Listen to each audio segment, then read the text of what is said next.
evening and welcome. My name is Steve Martin. Steve Martin. I am a wild and So Morgan, I read a lot of interviews you gave before this project, and I noticed that you were already a big Steve Martin fan before joining the project. So they usually say never meet your heroes, but in this case, how was the relationship with Steven? How did it come about? It's interesting because even though I grew up a fan of Steve's, at a certain point, you have to put that away.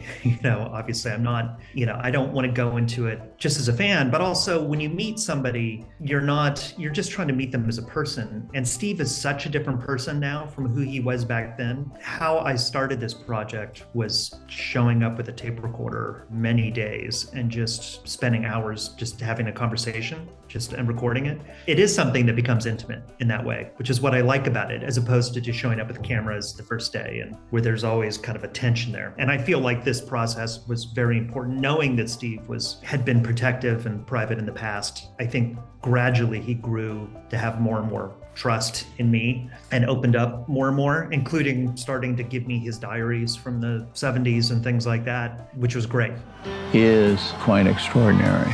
It's funny that you mentioned, because I was watching the documentary and suddenly I realized that I can speak from personal experience. Like, my parents know him from the stand-up days, from the records. I was born in the late 90s, so to me he's the guy from Cheaper by the Dozen. And I have a younger cousin nowadays to whom he's the guy from Only Murders in the Building. So there's different Steves for many generations. And what do you attribute to that constant level of success, like this constant reinvention of Steve? What do you think about it? It's interesting because he had one big reinvention from stand-up to kind of movie actor. In America, he was the biggest stand-up ever. Most people overseas don't even really know and younger people don't even know he was a stand-up comedian.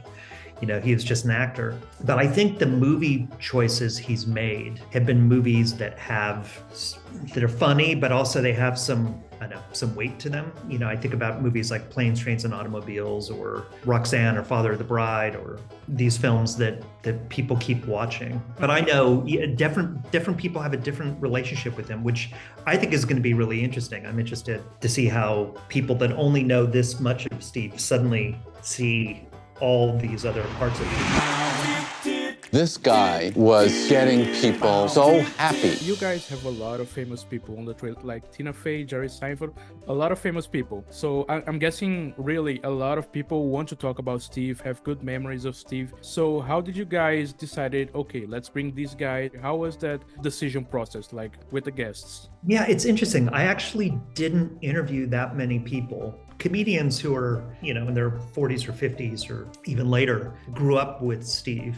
And so pretty much every comedian is a huge Steve Martin fan. So, whether it's Patton Oswalt and Sarah Silverman and Jimmy Kimmel and Conan O'Brien, and all these people are huge Steve Martin fans. But because I had Steve talking for himself, I just didn't feel like I needed a bunch of people to talk about how much they love Steve. I was like, well, why don't we all hear from Steve? And so the people I ended up interviewing were people who had a kind of a deeper personal connection to him. I just felt like if I had Steve, I didn't need more people to validate him, really. How did I go from riddled with anxiety in my 30s to 75 and really happy? I love the documentary. It's really incredible. I hope people get to see it. So thank you for your time, for your attention. Thank you. Great talking to you.